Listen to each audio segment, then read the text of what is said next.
Welcome to Chaotic Harmony. I am your host, Angela Schultz. My daughter said something over the summer that kind of surprised me. It was right after we had spent the day together shopping for a dress.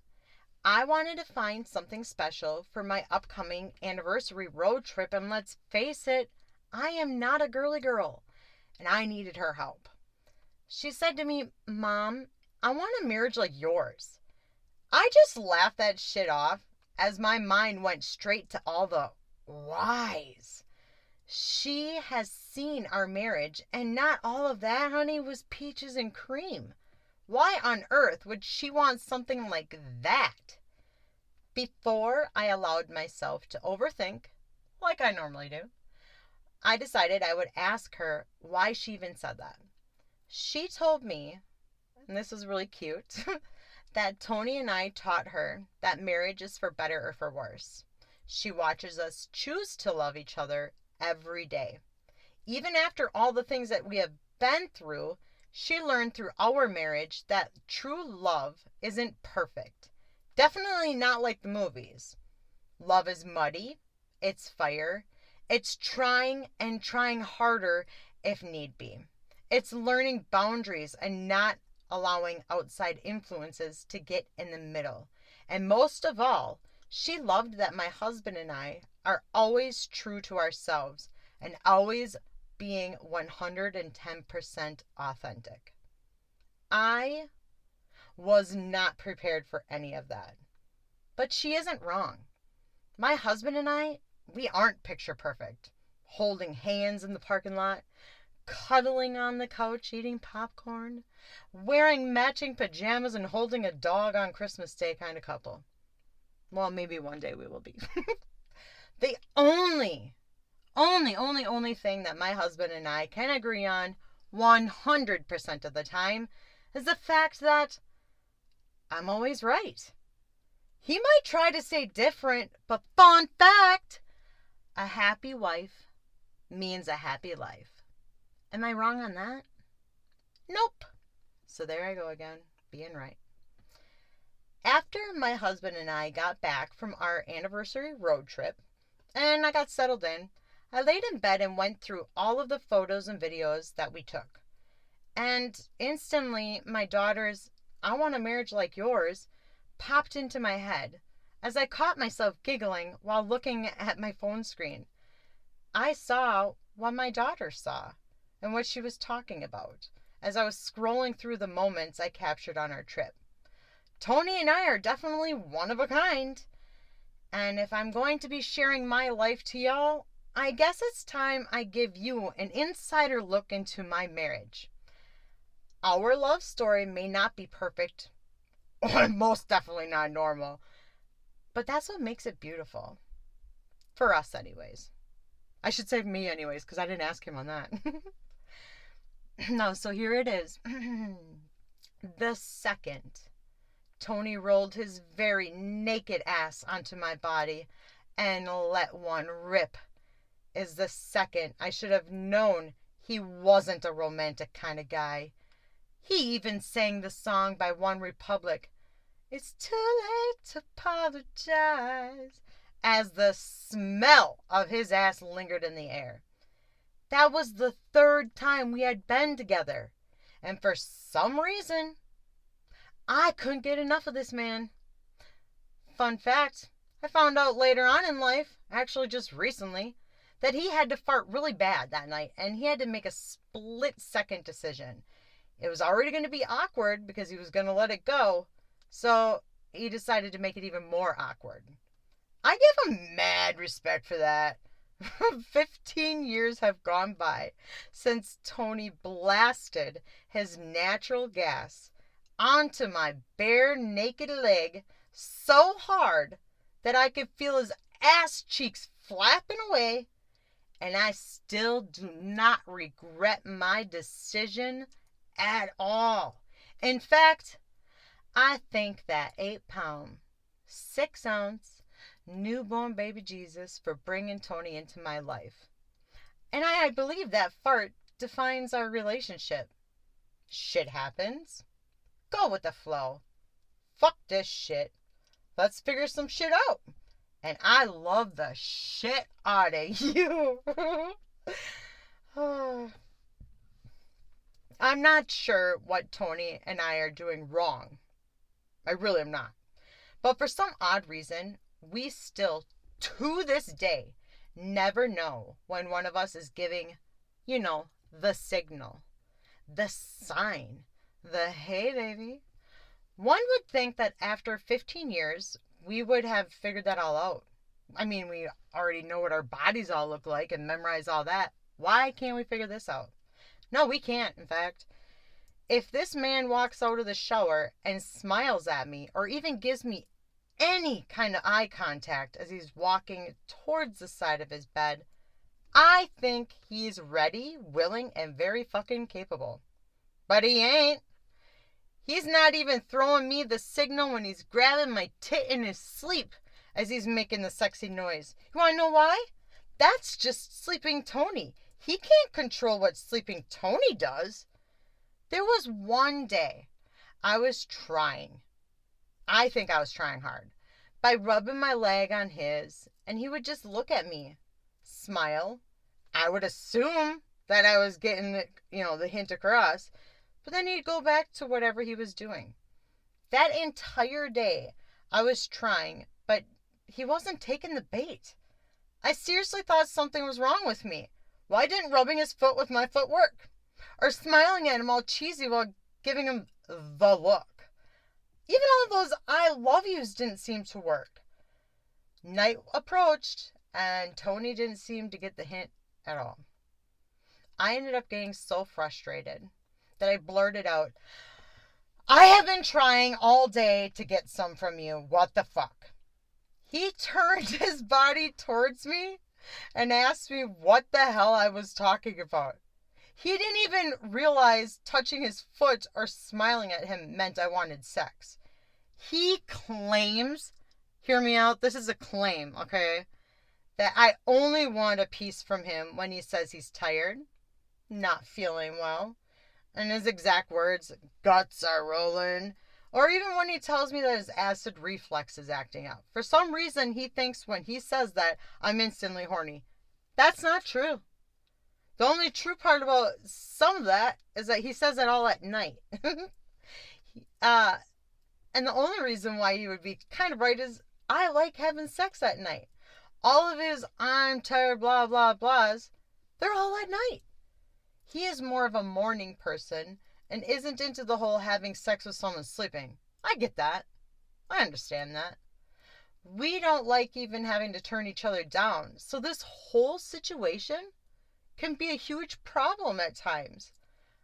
I went as far as making it's actually pretty cool, a large rustic wooden looking sign for above our bed that says, "Welcome to Pound Town, just for a little bit," in hopes of helping our sexy time. But it didn't. It just made our bedroom look really cool and grossed out our children. I guess if I look at it that way, it's a double win. But honestly, let's face it. Tony and I are just as clueless as we were 15 years ago.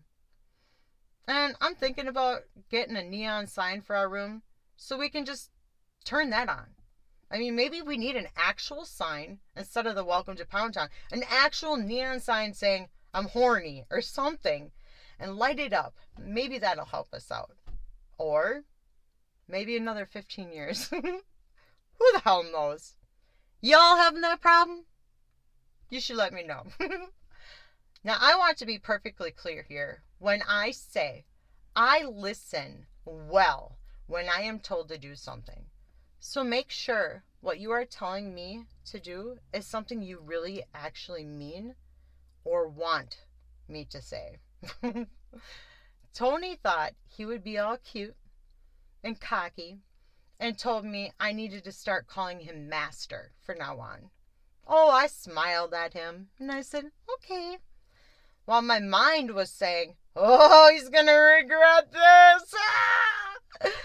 I made sure to not say anything like hun, babe, or baby.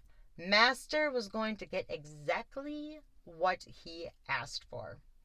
I just had to wait for the perfect moment. I knew I only had one chance to not fuck this up. I needed to do it right. Can I help the fact that the perfect moment was while we were in the gas station full of people? No. Uh-uh.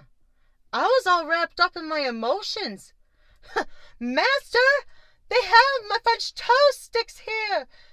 Master, do you hear me? My husband quickly looked at me and gave me that look. You know, the look that's screaming, shut the fuck up! You're embarrassing! I continued on with, what's wrong, Master? You told me to call you Master from now on, right? Now, I didn't see the problem with what I did. I listened like a good girl. Just saying. Master got me good one time when we first started actually dating. He took me out to eat at a nice restaurant. And once a bill came, he got all serious looking, hunched his body, leaned across the table, and whispered to me, I forgot my wallet. I'm going to go to the bathroom. You go to the truck and wait for me. I was confused. I'm Polish. I'm Polish. And I didn't really understand what the hell was going on, but I went with it.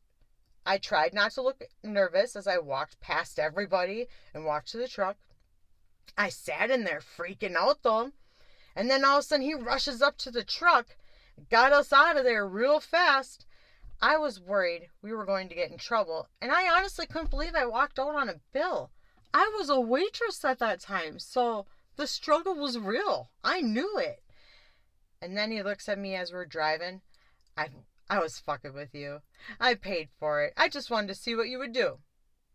Well, obviously, I will follow your lead, jackass. One of our date nights was at a casino, and like usual, we were down on our luck. The house, yeah, it was winning like usual. Fun fact. Tony and I were sitting next to each other, playing the last of what we allotted ourselves that night to spend, and I told him he better win the major jackpot. I didn't want to go home quite yet. I didn't mean it, but I was hoping the machine would at least listen to me, because better than he does. Maybe 2 spins into it, his machine goes off, and boom, he wins the major jackpot, like I said, right away. I was jumping up and down, like losing my shit. I told you, babe, I knew it, as I'm slapping his legs in excitement. I was cocking my head back and forth as I slipped out. Guess who's getting laid tonight? I wasn't expecting what happened. An unrecognizable voice from behind us answered, that guy. Tony and I quickly looked behind us, and there stood a short, plump man sipping on a soda with a fuck my life look on his face as he stood there just pointing at Tony. It was the best ever public humiliation. Now, if I died like tonight, that memory alone made my life complete. Tony is a smartass. He really is. And that's okay. But I'm not sure why he keeps insisting that I continue to call him by other names. Because he did it again. He should know me well enough by now. I make sure I call him whatever he wants to be called. Even if we're in public. I can't help it that I feel the need to obey him. We're married. I'm not exactly sure how it came up. But he just looked at me all serious one morning and told me I needed to start calling him Papi. No more hon, no more babe, no more baby. Papacito. He told me all of this while using hand gestures to make sure the cito came out all smooth. I'm assuming. He definitely meant it though. And like the good little girl that I am, I had to. I had to listen to my man. And I did just that. This time, I thought I would call him Papi at home for a little bit. So that maybe the shock value would wear off a little bit if we went anywhere. To my surprise, Tony got all embarrassed when I yelled out Poppy at the store. Hold on. Wait a minute. Didn't he just tell me to call him that? This ain't the first time, and I pinky promise you it won't be the last. Don't tell me to call you something, Poppy, unless you actually mean it. Lately, he has been acting like he doesn't know who I am when I try to pull a stunt on him in public. But I'm too stubborn to allow that. He will literally, not even respond, keeps his back towards me. I will just continue on with it, doing whatever I'm doing as I'm making my way towards him. He ain't getting away with acting like all dumb, like you don't know me. I did ask him why he puts up with my shenanigans, and he, being a man of a few words, responds with, I'm playing the long game. Oh, honey, who said I wasn't playing the same game?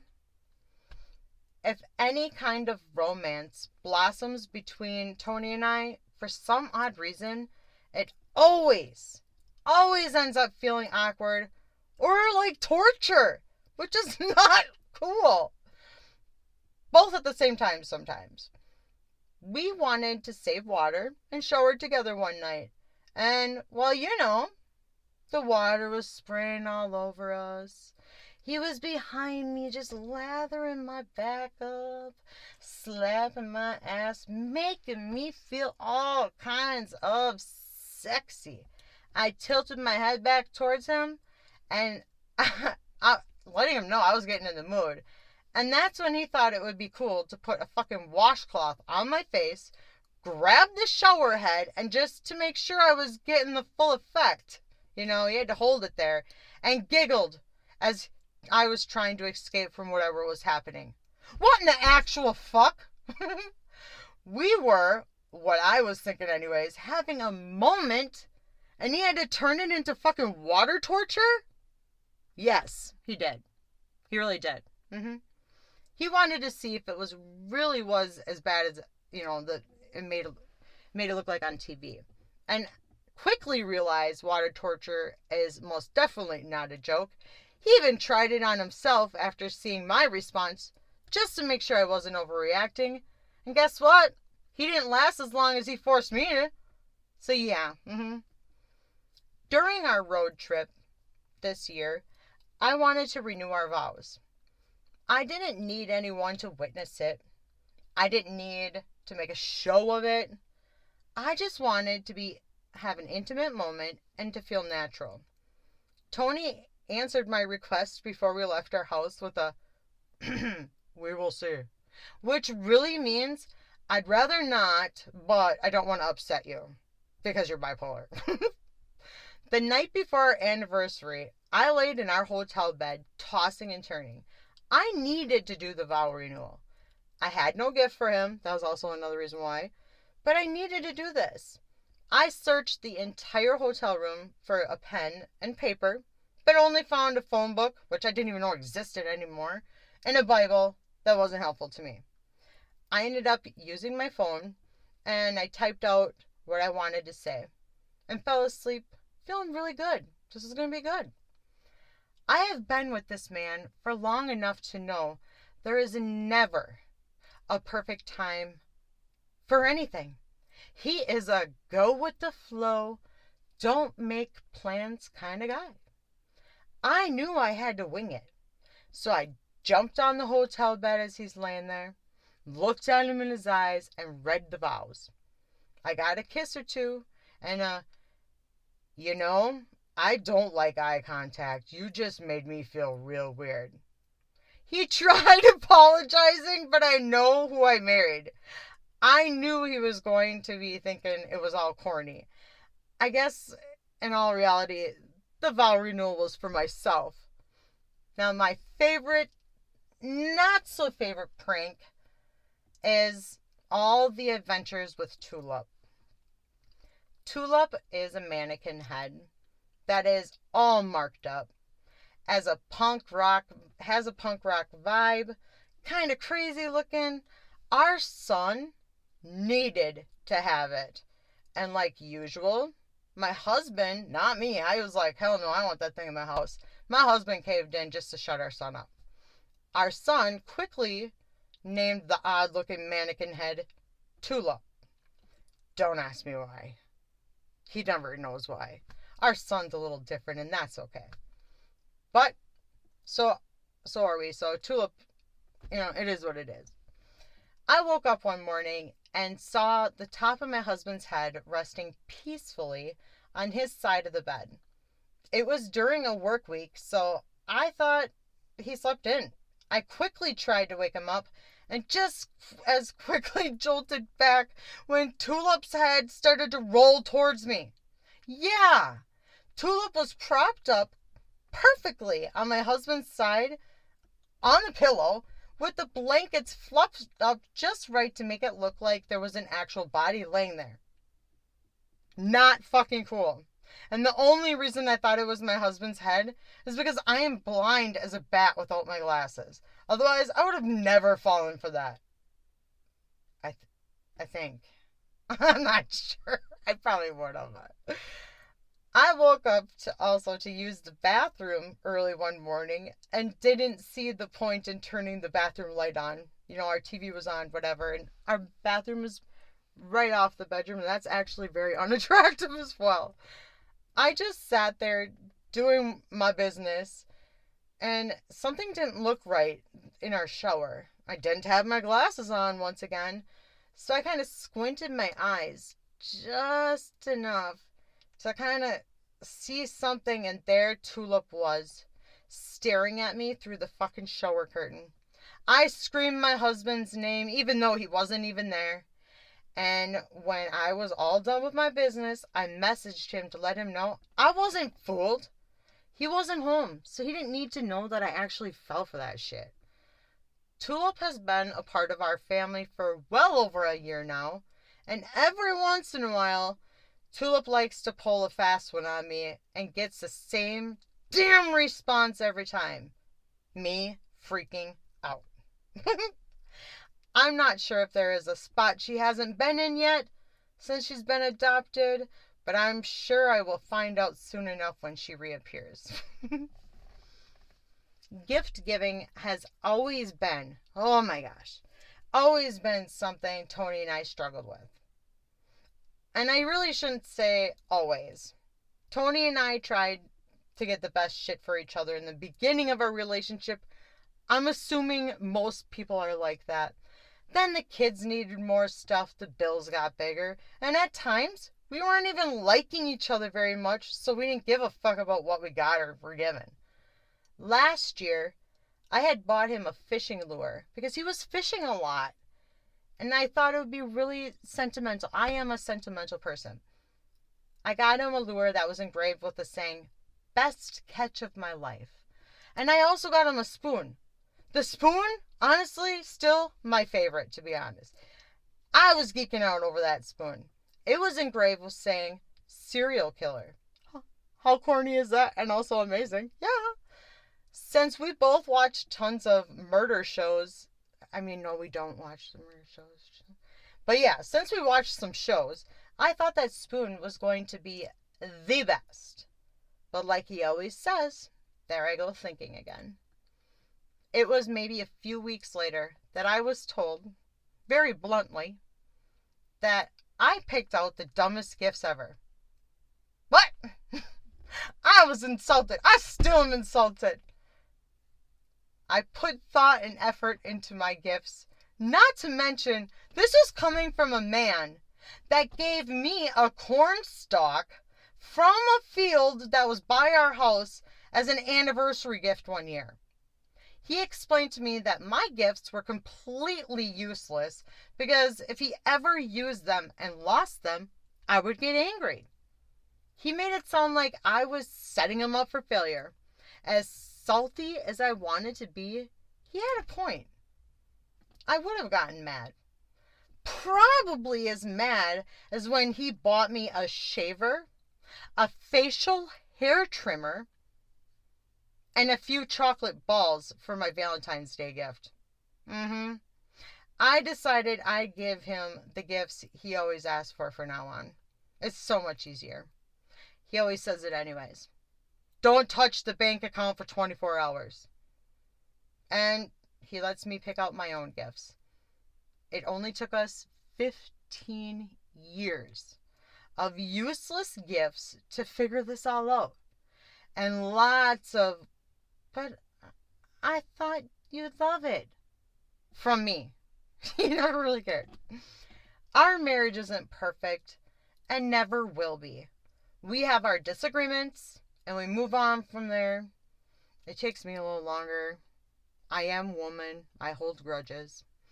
We enjoy joking around, laughing at stupid memes or reels.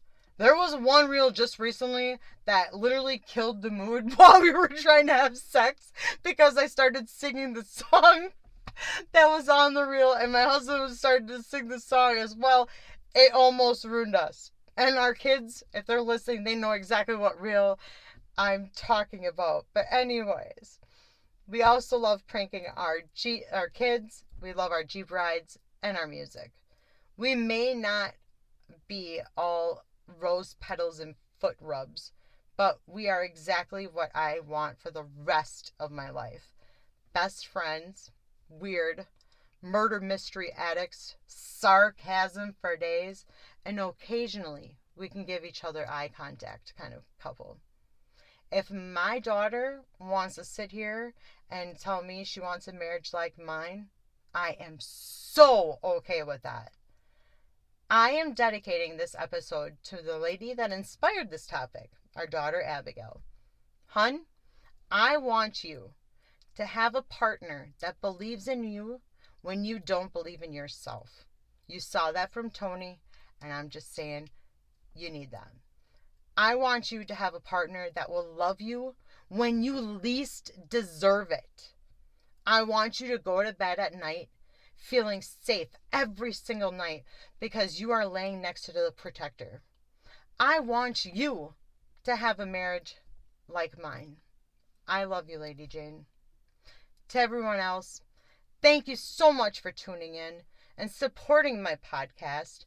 I seriously appreciate the love. If you haven't done it already, go out there, embrace the weird, and make normal feel boring. Bye.